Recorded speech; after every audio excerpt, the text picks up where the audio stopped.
ជើងកំបាក់អាចឲ្យគេគិតថាឯងមិនមែនជាប៉ូលីសអាចចង្រៃឯងនេះ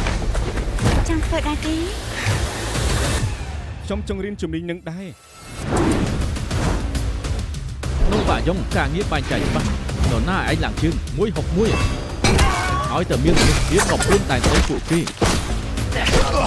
បាក់យ៉ុងច្បាស់ជាសម្រាប់មួយគម្រាម100កូនចៅឯងបំពេញវិន័យបាក់តែចំណូលបងប្អូនជើងពីន័យនៅតែត្រូវពីន័យ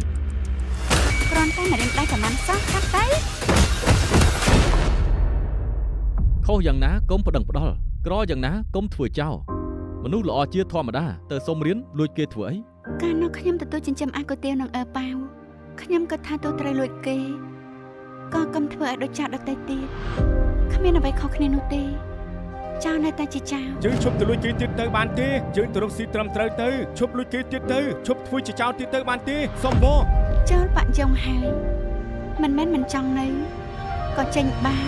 ចង់ធ្វើអ្វីតាមក្បាលវ៉ាល់ទេចាំជួបគ្នាពេលប្រជុំបាក់យ៉ុងក្រុមទី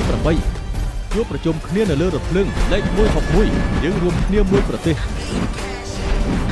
យើងមានឱកាសតែមួយ